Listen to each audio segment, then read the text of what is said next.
Now, The Hunt Palmer Show. This is a catastrophe. You are now listening to The Hunt Palmer Show.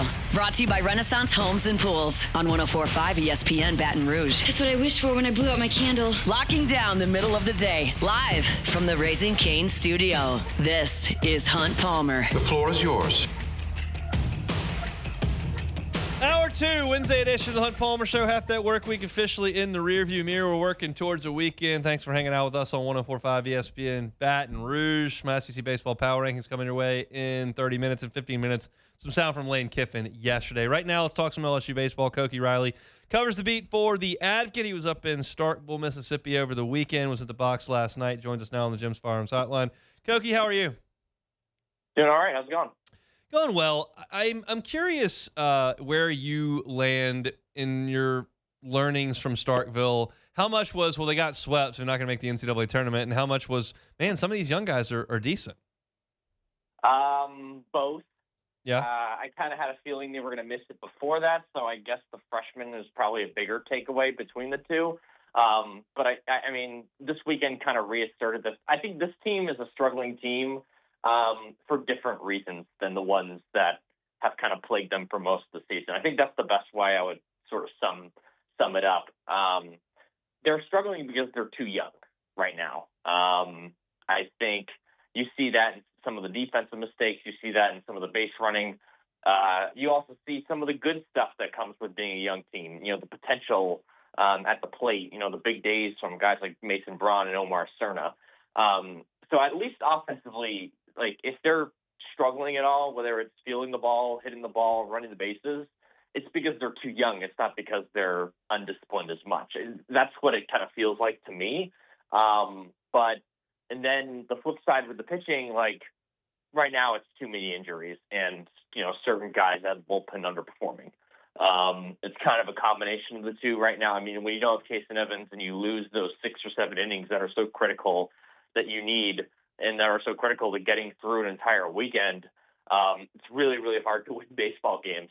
And especially against a really, really good offense on the road, even though you're getting up early in these games because the offense is hitting, it's hard to really finish off games when you're really kind of scrounging around trying to find somebody who can get you those in the last 9 to 12 outs, and you just don't really have the arms in terms of guys who are stretched out, guys who can get guys out on both sides of the plate.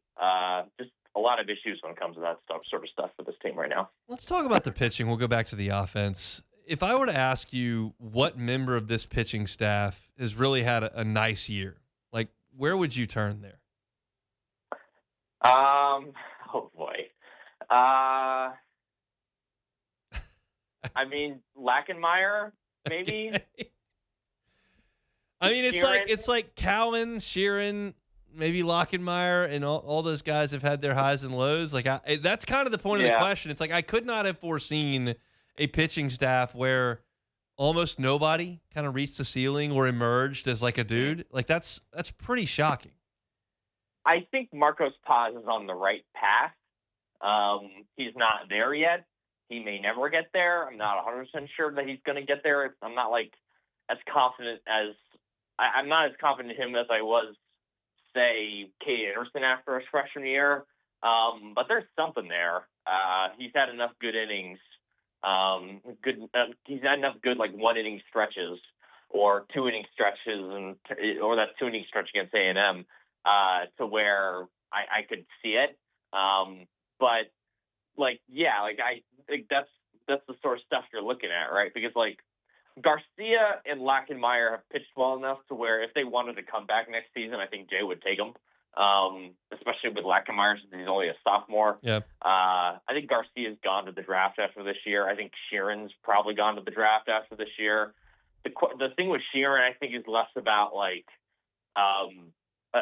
stuff and more about like just I think he's tired down. The velocity isn't quite where it was. The stuff isn't quite where it was at the beginning of the season, and he's kind of you kind of see the fatigue as the year has sort of gone along for him. And they've had to use him more and more, and they've upped his pitch count more and more, and you've kind of seen the results of fatigue there, I think. But I think he's been, on the whole, he's still been really good. Like, I'm kind of nitpicking with him a little bit. that's kind of it when it comes to the pitching, because it's like but I guess I'll also say this, like, there's William Schmidt definitely improved, and there wasn't anything I saw from K7 that made me think, he and Schmidt can't be good starters next season. Yeah. And I think they have two guys who kind of took their lumps as sophomore starters this year at the top of a rotation, thrown into roles that maybe they weren't 100% ready for because of injury or, just roster construction. And now they go into next season much better prepared to sort of take on the reins as juniors, because, Harrison was a sophomore, but he was also a draft eligible sophomore, so he was an older sophomore. Those guys were pretty young to be thrown into those sort of roles, and let's see how they react to them next year with a year of experience underneath their belts. You mentioned the youth offensively, and that's largely because the guys that are not young are on the bench. What do you think Jay has learned about roster construction, specifically with the transfer portal this year, if anything? Well, he said it, right? They went after power guys in the portal who had the bats to, hit 10 to 15 homers this season, sort of bridge the gap that they lost from Jared Jones and Ethan Fry at the plate, and guys that had some defensive versatility that can, realistically play those spots. What they missed on was those guys just weren't very good athletes. Those guys didn't really take to Jay's approach as much as he wanted them to take to his approach. Is that because they were too stubborn and they didn't want to do it, or they just couldn't do it? That's the part that I don't really know, but that has been pretty clear to me. They just weren't the contact hitters that they thought they had. They were even worse defenders than they thought they were, and because the contact wasn't there, because the defensive struggles were there, none of it even came close to making up the power that those guys could provide, and none of them really provided the power except for maybe Seth Dardar for a short stretch there in SEC play where he kind of figured things out before getting hurt. But then again, Seth Dardar, if he was your number 7 hitter and say he was on last year's team, and he could have worked, right, if he had stayed healthy. He seemed like a guy who kind of got it a little bit, but the rest of the guys, it just never came close to clicking, really. And you can't really survive like that in this day and age. Part of it's because they lost so many guys to the draft, and I'm writing about that a little bit right now. But you can't miss in the portal that much and expect to be successful that season. That same year, it's just kind of impossible, and that's kind of the spot they find in offensively right now. How do you feel about the matchup with South Carolina this weekend? Well, it's the lowest team in the totem pole that they're going to face all year in Southeastern Conference play, SEC play. They're more talented than this team. I think they'll probably win this series because they're at home. I wouldn't bet on a sweep because this LSU team just has too many holes right now, even if the offense has been kind of fixed.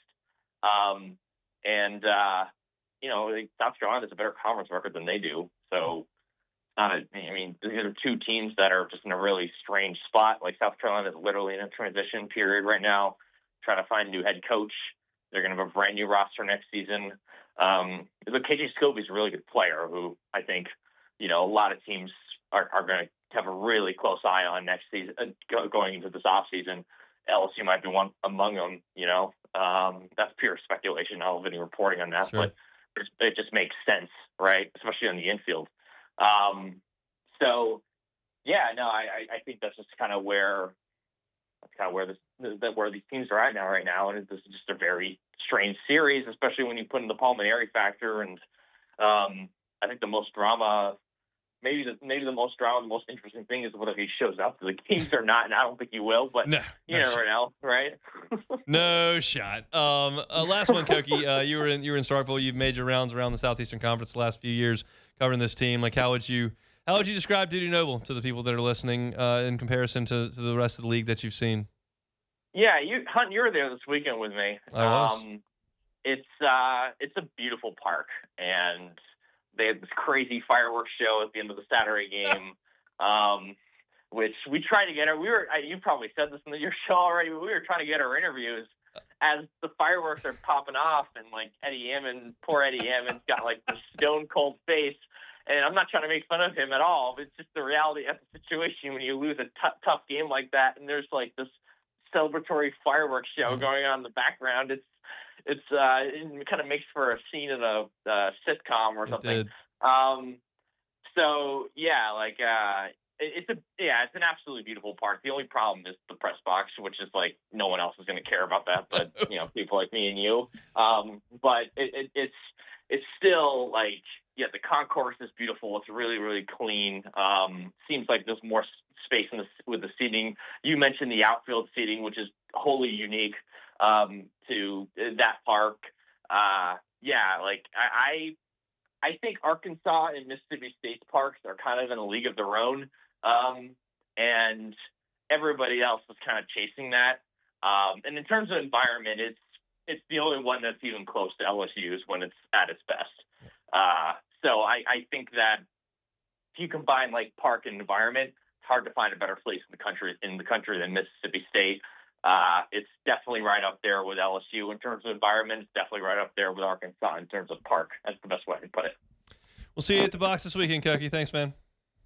Awesome. Thanks so much, Hon. He's Koki Riley with The Advocate, covering the LSU Tigers. He did a good job of painting that scene. But on Saturday, after LSU lost, Yaman hit a big 3-run homer, and so they brought him as the one player that we were going to talk to. And we talked to him on the field when we're on the road. At home, they've got a press room that they come to. But on the road, we talked to him on the field.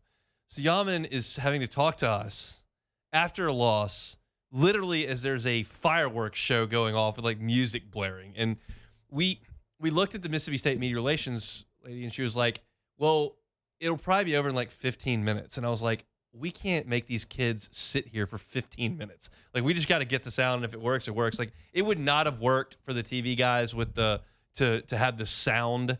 I have it on my phone, and I was able to listen to Yaman and then transcribe it and write it for print. It worked, but it was a ridiculous scene to do interviews with Yaman and Jay Johnson during a fireworks show after they had just lost a Saturday game. It was, as he mentioned, kind of out of a scene out of a sitcom there. But I appreciate Koki for giving us a little bit of time, and in his perspective on that, they've certainly got some changes to make over there at LSU, and I'm quite confident Jay Johnson will do just that. We'll take a timeout, come back. We'll hear from Lane Kiffin when we come back.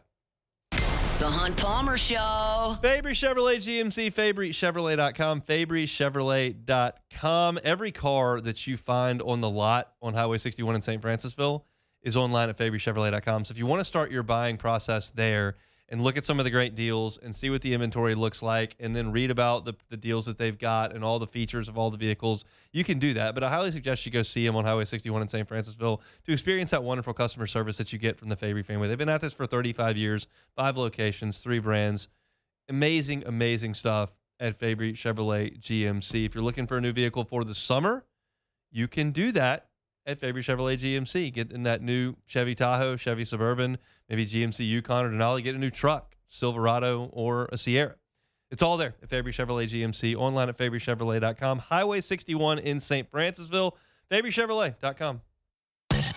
You're listening to The Hunt Palmer Show. Brought to you by Renaissance Homes and Pools.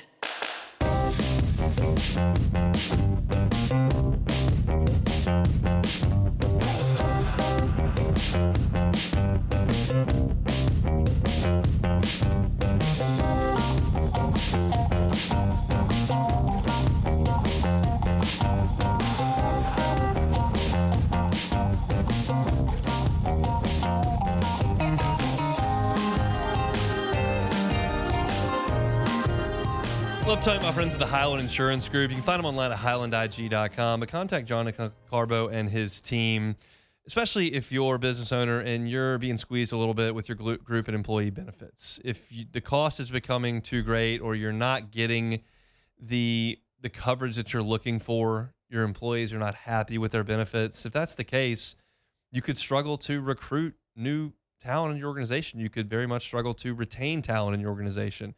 Jonathan Carver and his team are happy to help you with a second look. They do group and employee benefits all the time. That's healthcare, dental, vision, all bundled into one. And if you're with that one specific carrier that's been raising rates, and that's happened to you 3, 4, 5 years in a row, and the cost is just becoming untenable, well, contact the Highland Insurance Group. See if they can help. They've got options. They're an independent broker. That means they can shop to different carriers to make sure that you're put in the right place. So if you're looking for new group employee benefits, better health care, better vision, better dental for your organization to help with your staff, the Highland Insurance Group's online at highlandig.com. They're based here in Baton Rouge. You can find them online at highlandig.com. All right, Lane Kiffin met with media yesterday. We got a lot of sound from that. He talked to media for over 20 minutes, so we'll get to it throughout the week. But I wanted to talk about the offense today because I spent some time in the first hour talking about defense, so I wanted to kind of shift things. And, one of the names that has not been brought up a lot, and someone that I didn't spend a lot of time thinking about 12 months ago, is Charlie Weis Jr. And when I think about Ole Miss's renaissance as a program, I think about Lane Kiffin. I think about him coming in and building these phenomenal offenses and developing quarterbacks and scoring points and throwing his hands in the air and saying, get your popcorn ready to the sideline reporter before the Bama game, and then finally getting over the hump and beating Georgia and leading that team to the playoffs. And I think about Lane Kiffin doing all that. And I think what is pretty evident is just how important Charlie Weis is to the operation. Now, he will one day be gone. That day's not today, but he'll one day be gone. He's going to get a head coaching job. But he's here now, and Lane Kiffin obviously respects him a great, great deal. And when Weis got on the plane to come to Baton Rouge, he had second thoughts about going back to Ole Miss, and Lane Kiffin dug in the couch cushions at LSU and found him another $500,000 annually to keep him here. And Kiffin talked about the journey that Charlie Weis Jr. has gone on in his coaching career. I love his story, guy didn't play, but then just totally invested into coaching. And yes, he has this great brain and this amazing IQ, but the guy grinds, man. He works at his game. There's never a year, even though we got all these top stats in the country, every year he still goes into every offseason. How can we do things better? What can we watch? Where can we go visit? I just love that growth mindset because that's what we want in our building. He obviously comes from a background of this. His dad was an uber successful coach. You can say what you will about we'll have a decided schematic advantage at Notre Dame and whatnot, but he was obviously a very successful offensive coach it was in New England. It was a guy that got Notre Dame into the Sugar Bowl and had Brady. I mean, he was a great offensive coach, and that's the house Charlie Weis grew up in and has kind of taken that to the next level now. Now, he's not a head coach yet, but he will be one day, and he and Lane Kiffin kind of work on refining this LSU offense to what it will be. And this is Lane Kiffin's kind of thought on that. We just continue to always work on it. He goes and does some recruiting, but last 2 days, so we've already been in there watching cut-ups from it and what can we do better and what players can we utilize in different areas, reevaluate the players, re-rank them, and do all those things. You get the sense that Charlie Weis is the general manager of the offense, the coordinator, obviously. And Lane Kiffin is the CEO. He's the owner. There's a structure there. And so Kiffin's got to deal with other things. He's got to make sure Baker's taken care of, got to make sure that Baker's got the right assistants. He's got to make sure the recruiting is in order. He's got to have his discussions with Billy Glasscock about where they're going next and what high school recruitings look like. And you sense from the outside, this may be a little bit off base, but you sense from the outside that Charlie Weis doesn't do a lot of recruiting. Charlie Weis is in there making sure that LSU's offense in 2026 is going to be awesome. That's his job. And so when I think about the offense and I think about it being Lane Kiffin's, it is, but Weis is in charge of that side of the ball right now, and Kiffin is in supervision mode. Weis calls the plays on game day. Kiffin has veto power, but Weis calls the plays. And he is in charge of the offense, probably more so than I thought when I was at SEC Media Days last summer, and we're talking about Ole Miss. I'm not spending a lot of time talking about Charlie Weis then. Well, I've got a better sense of it now because it's right under my nose. Charlie Weis is an important part of this deal. And so now Weis and Sam Levitt are involved in making the 2026 offense as good as it can be, and we understand that Sam Levitt has not been able to physically go through full practices during the spring. He will in fall camp, not right now. So Lane talked about Levitt's involvement in the spring and learning this new system. He's taking it very seriously. It's a lot to learn within the system, and he really spends a lot of time up here. And that's not easy. When you're not playing, it's a little bit harder, to stay locked in and go to walkthroughs and do all those things. But he's taking that very seriously. He's real serious about being great. Like I say all the time, we actually talked at length today about this. If we're in the team room and I said to all the players, how many of you love football? Every single one will raise their hand. Well, they don't. Some do. Most love what football gives them, whether that's the money, I can wear the gear around, I get the attention, I get social media. Very few of them really love the game, like the work that's within it. And Sam is that. We talked about it today. He loves to work. He loves to go home at night and spend more time on football and things he can develop, not just physically, but mentally also. Well, that's good because he's going to have to work a lot in the summer and certainly in the fall to catch up. He needs a lot of reps in 11 on 11 in the fall.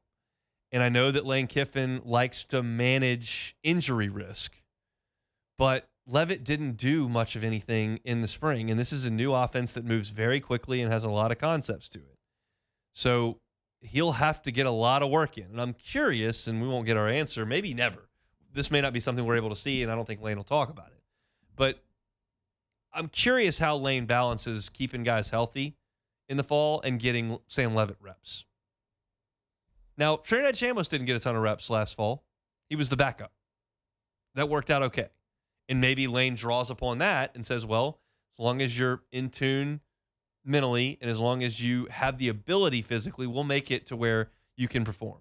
We've done that with quarterbacks wherever we've been. Maybe that's the way he thinks. But Sam wants to work. He wants to grind. And we'll see how much of an opportunity he's given to do that. Now, this is probably the least important answer that Lane Kiffin gave, but Sam Leavitt was able to do some 7-on-7 to close out spring on Saturday, and Lane talked about what they saw there.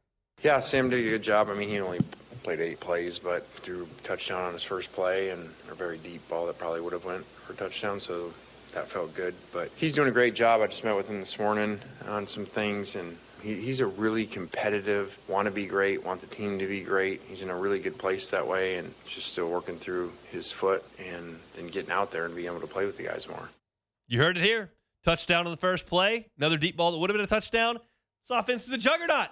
8 plays and 7-on-7, 2 for scores. That's a pretty high clip. 1 out of 4. I can do that, Matt. That's 25%.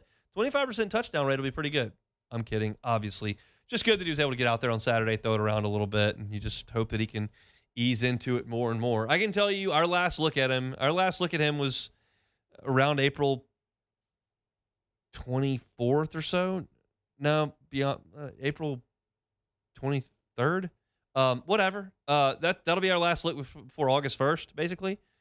He's not all that close, but you just hope that over the course of May, June, July, that 3 months, that there's a lot of healing that goes on and he's back to work. But this is an offense that I have a lot of confidence in based in the fact that the head coach has always had a good offense and that the offensive coordinator is trusted in the way that he is and has produced at the level he has, and that the quarterback is getting healthier, that the quarterback has a great work ethic, and then you've got a lot of really good players around that quarterback. Just a matter of getting him to work when it's able. And I don't know when that's going to be, but we'll certainly see. Again, we've got a lot more sound from Lane Kiffin moving forward this week. That'll be kind of our last real meat on the bone for football. We'll continue to talk football. We're going to have to talk a lot of football because baseball's not going to get us what they've done in the previous years. Baseball getting us through June. I said it a million times last July and August. Baseball was a godsend getting us through June. They're not doing it this year. So a lot of football on the horizon here. You can sense the excitement in my voice, can't you? I'm very excited for football. I like to do that in July. I'm not as good at that in May. I'm not as good at football in May as a lot of people are. I will work on it, and I promise you this. I will give it to you. I just can't quite promise my enthusiasm level on that front on May 17th. But here we are. That's the situation. So we'll get there one way or another. We'll keep on chugging on this Wednesday. We're brought to you by Renaissance Homes and Pools. When we come back, my SEC Baseball Power Rankings next. The Hunt Palmer Show. One Bath and Closets. OneBathAndClosets.com is the website. David Duvall and his team, 30 years redesigning and remodeling bathrooms and closets. I've told you a few times, just a testimonial. Brian Haldane from our news talk station, Talk 107.3, Mornings with Brian Haldane, had David Duvall, One Bath and Closets, come out to his home. And Brian and his wife decided it's time to to really redo this bathroom. They had it for a little bit and thought it's time to do something different. And so David Duvall came in and did a full-scale renovation of that bathroom. New vanity, put 2 sinks in instead of just the one, and the Haldanes have been thrilled. Brian's talked about it on his show. He's talked about it to me. That's the kind of customer satisfaction you get from David Duvall at One Bath and Closets. He does it right the first time and leaves the competition behind. Don't just call the guy down the street and hand him some cash, see if he can knock some things around. Go with the company that's licensed, that's bonded, that's sure, that's been at this for 35 years, and that knows what they're doing. Soup to nuts is what David always says. He handles everything. Floors, vanity, showers, tubs, plumbing, toilets, all of it. It's One Bath and Closets. Find them online at onebathandclosets.com. You're listening to The Hunt Palmer Show, brought to you by Renaissance Homes and Pools.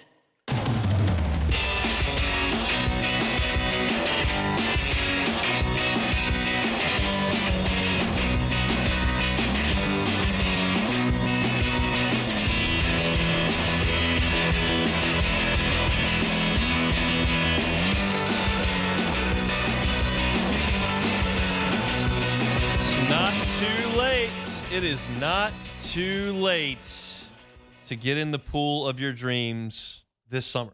It's not. Contact Renaissance Homes and Pools. Joey Blanchard's the owner. You can shoot him a text at 225-252-7745. 252-7745. Just text Joey, hey, heard your read on Hunt's show. Would love to get in the pool. He's happy to help. Whether you're looking for big, lavish pool, whether you're looking for more modest pool, maybe just a cocktail pool that you've always wanted. Joey can do it all. It starts with this incredible technology that he's got that allows you to design to scale every inch of that pool. Even an outdoor kitchen you can lump in with it. If you know what you want to do, tell him. He'll make it happen. If you have no idea where to start, well, you start with Joey and he helps you walk through it. He'll be there when you design the pool. He'll be there when they dig the pool. He'll be there when they fill the pool, when they finish the pool. It's something to be said for working with the local company whose owner is there every step of the way. Take a lot of pride in their work at Renaissance Homes and Pools. If you're looking to build your forever home, Renaissance Homes and Pools can help you with that as well. Joey's at 252-7745. That's 252-7745. It's Renaissance Homes and Pools. You can find them online at builtbyrenaissance.com. All right, power rankings. Hunt's SEC Power Rankings. The Georgia Bulldogs. I made the move. I've held Texas in the top spot all year. They literally have not moved once. Even when they got swept by A&M. I'm going with Georgia now. And it's not because Texas did anything wrong. Riojas is not pitching quite as well, but I'll get to that in a second. Georgia's number 1 in the SEC in batting average, number 1 in home runs, number 1 in slugging percentage, number 1 in on-base percentage, and number 2 in fielding percentage. Their bullpen's got a lot of power. They've done a great job of going out and winning games away from Athens. I think this is the best team in the league now. The Texas Longhorns. Yeah, Ruben Riojas is not throwing the ball as well as he was early in the season. Volantis is still very good. I still like this Texas lineup. I still like their balance. If you were playing a Texas-Georgia series in Athens today, in Austin today, I would take Texas to win it. But I think Georgia has shown itself to be the more consistent and complete team. Texas's big advantage on Georgia was the starting rotation, and that's not quite at the elite level that it was. So I'll go with Texas at 2. Texas A&M! They're staying at number 3. They've had a really good run the last few weeks. They went to Gainesville, dropped the first game. Aiden King threw a gem, won games 2 and 3. They've got a freshman in Jorian Wilson, who you saw here in Baton Rouge, who's a freak show. He's continued to be a freak show. He hit a couple homers in Gainesville. One of them went like 440 feet over the batter's eye. He threw a guy out at home plate from like a flat-footed stance. He's out of control. And you've seen Gavin Grahovec have a monster year as well. So A&M right there at number 3. The Auburn Tigers. Rich Thompson's team's won 4 straight SEC series, so they stay at number 4 this week. I like this Auburn team. Their pitching is good. Their defense is pretty good. Their offense is okay. They lifted that batting average up from where it was previously, so you like that. They're not a really powerful team, but they lead the SEC in ERA, and that's why Auburn is number 4. The Ole Miss Rebels. Got the Rebs up a couple of spots. I think this team has the pitching to make a move. I'm concerned about the offense. That's fair to say. But I think they've got the pitching to potentially make a move, so I like Ole Miss, and I leave them right there.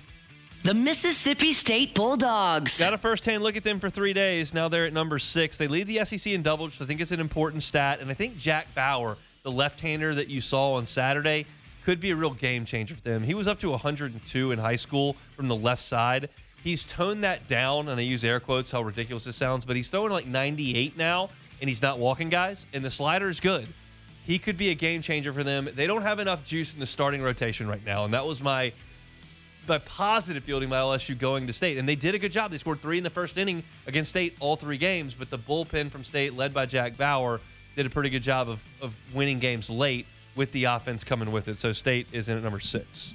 The Florida Gators. Florida has lost 3 of 4 SEC weekends, but they did beat Georgia 2 out of 3. They did win on Friday against A&M. Like, they are good. They're just not winning weekends, which is ultimately what we're going to have to do in the postseason. So I dropped them a couple of spots, but I got them at number 7. The Arkansas Razorbacks. Put the Hogs here at number 8. Arkansas, it's hard to believe, they're number 8 in the SEC in ERA to this point. As far as the offense goes, that's down at number 11 in batting average, and we thought that they would slug a little bit more. They're 9th in the SEC in home runs, so it has not been great for Arkansas, but they are still talented, and they're still hanging around, so I leave Arkansas right there at number 8. The Tennessee Volunteers. Vols did a good job over the weekend of controlling the damage, and they stayed in the weekend. They've got 82 home runs now, which is 4th in the SEC. From a batting average perspective, they're not as good, down at 10th. The pitching, led by Tegan Coons, who was brilliant last week and could be an X factor for them, is up to 6th in the league in ERA, and you know that they're very talented. They're 6th in the SEC in strikeouts as well. So I like the talent on the staff for Tennessee. You just got to wonder if they'll hit, and I guess we'll find that out when the time comes in the NCAA tournament. The Alabama Crimson Tide. Tide, I dropped a spot to number 10. They're hitting .255 as a team. That's 15th in the SEC. The offense is just not good enough at this point, so that's why I got Alabama down at number 10. The Vanderbilt Commodores. Moved Vandy up a couple of spots. Look, they are 2nd in the SEC in homers. That's very good. They are 15th in ERA. That is not good. Only LSU has a worse ERA than Vanderbilt. So that's their shortcoming. That's why they're going to have to fight, scrap, and claw to get in the field of 64. I think they will, but they're going to have to work really hard down the stretch. The Oklahoma Sooners. Sooners are 10-8 in the SEC at this point. They are not great at anything, which is a tough scene.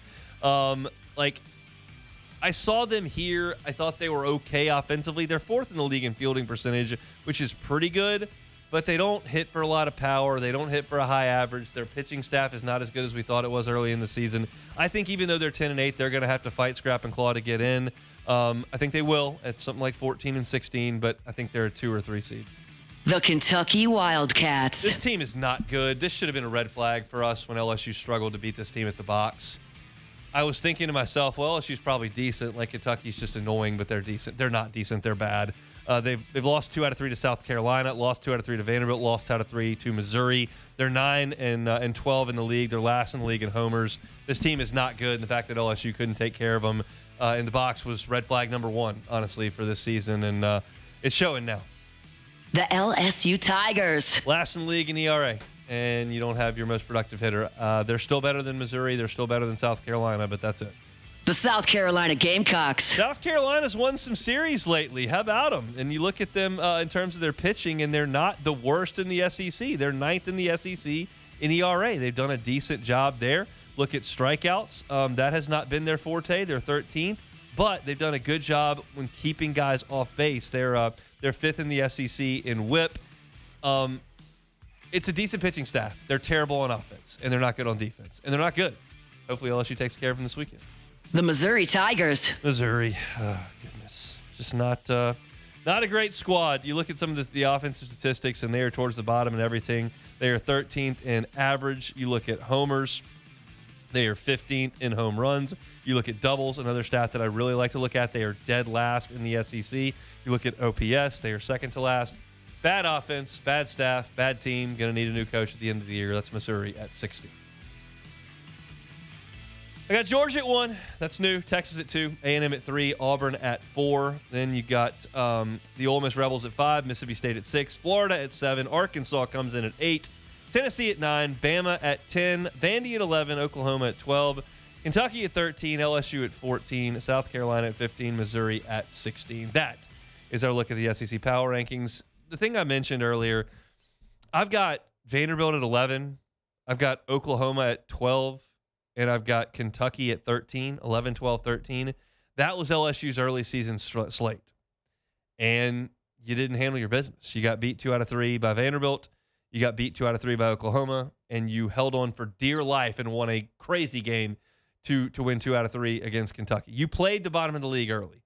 You needed to make hay. You didn't. And that's when A&M showed up on your schedule. That's when Ole Miss showed up on your schedule. That's when Tennessee and Mississippi State showed up on your schedule. Those teams are better. And you had to get to the South Carolina series afloat and then throw the throttle down, and you didn't. You didn't stay afloat. You got swept 3 times in a row. So, bummer. It's still, like, difficult for me to really wrap my head around it when I start talking about that stuff. I'm going to probably, as some sort of exercise, go back and listen to my Monday show after Jacksonville and listen to how stupid I sound. Like, candidly. I don't think it was out of place. I think everyone felt that way. The coaches LSU played in Jacksonville talked about how they're the best in the country. D1 baseball, perfect game. Baseball America, everybody has LSU in the top 3. It wasn't just me. I'm being hyperbolic. But, like, how we got to where I sit right now and the way we talk about this team from where they were after 2 weeks is just tough. It's tough. But here we are. Let's close up the show next. The Hunt Palmer Show. Lifetime Roofing, lifetimeroofingla.com, lifetimeroofingla.com. Lifetime Roofing does offer financing in 2 different ways. If you need to get a new roof put on, there's no insurance claim. You just need to get a new roof. Well, that's fine. They can finance it up to 18 months, 0%, same as cash. That's great. But maybe you've got a sizable deductible. You've got a sizable home, sizable roof, sizable deductible. That's what you decided to do with your homeowner's insurance. And so there's still a significant amount to pay when you get a new roof. They can finance the deductible as well. So they've got a team there that helps you do that. And when you get that new roof put on, it's got a lifetime workmanship warranty. That includes materials. They're backed by Certainteed, one of the oldest and most trusted names in building materials. I also want to remind you of this. Lifetime Roofing is not just roofing.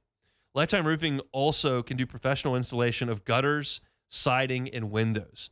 So if you'd like to kind of do a facelift on your entire home, roof, siding, gutters, windows, the whole thing can be done by Lifetime Roofing, which is great to have to only deal with one contractor when you're doing an entire work up on your home. It's Lifetime Roofing. Find them online, lifetimeroofingla.com, lifetimeroofingla.com. You're listening to The Hunt Palmer Show, brought to you by Renaissance Homes and Pools.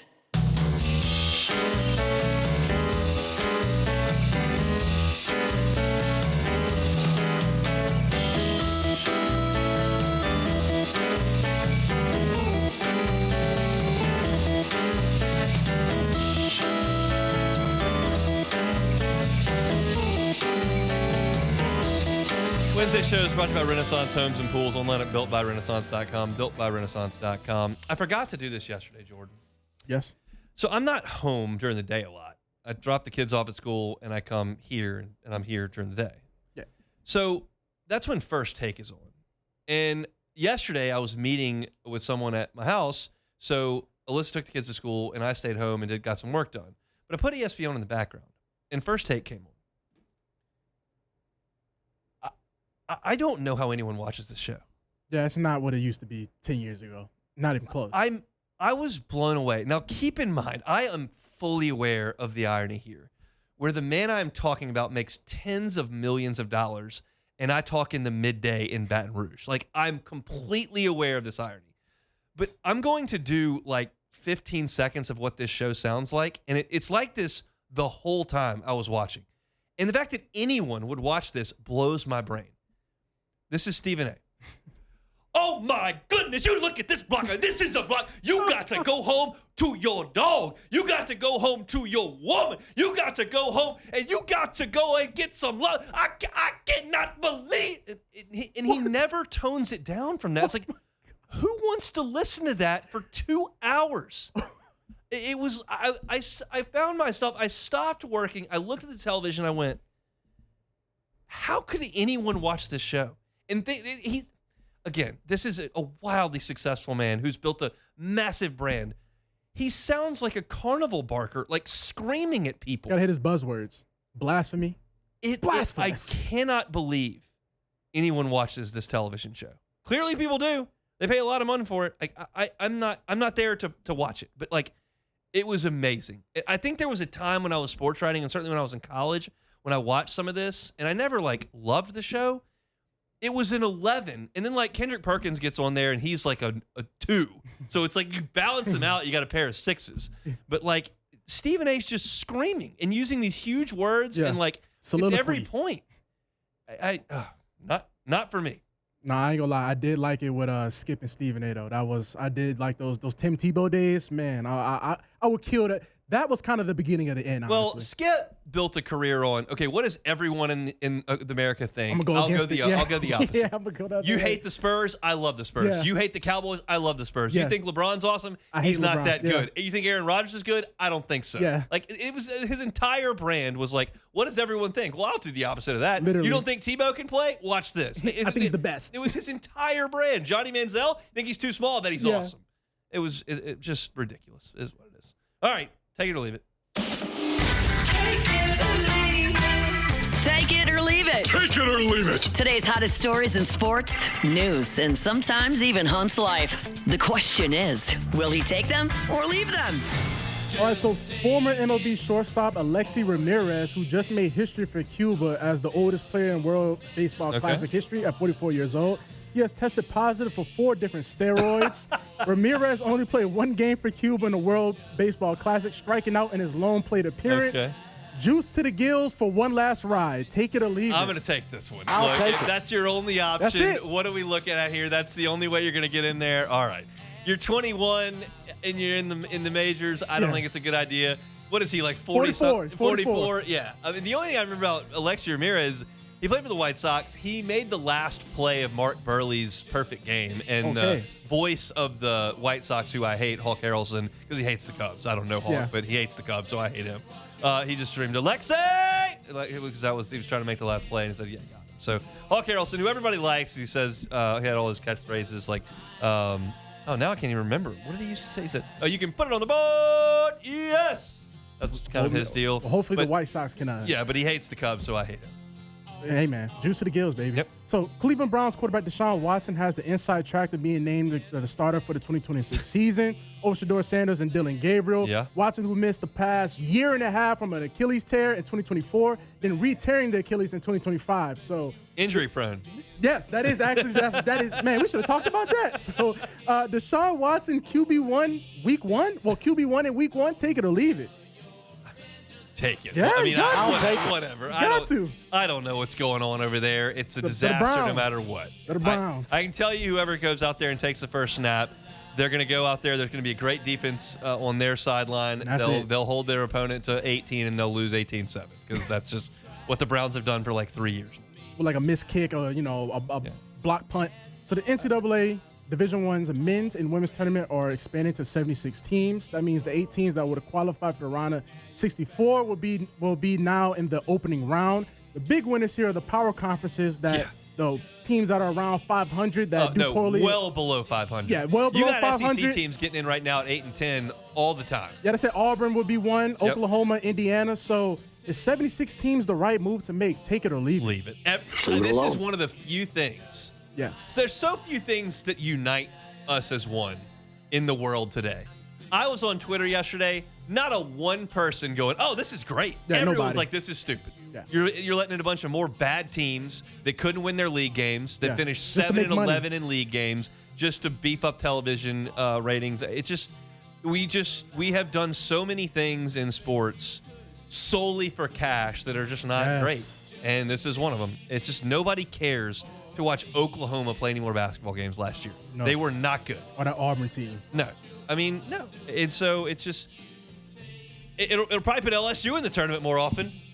Not with one player. You're going to have one more than one player. You're going to need more than one. But, I mean, it'll probably put LSU in. But nobody needs this. It was fine at 64. I didn't even need them going to 65, much less 68. Yeah. I didn't need the Dayton thing. Don't care. Don't need it.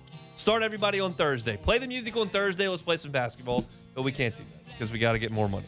Yeah, no, this is. I don't know how 76 teams makes any sense, but that's it for take it or leave it. You know, college athletic programs are always dying for money. The kid hit the grand slam against LSU on Saturday. Yeah. That night, Mississippi State went and grabbed the bases, got the 3 base runners and the guy that hit the Signed grand it. slam, signed it, auctioned them off for $1,000 a piece.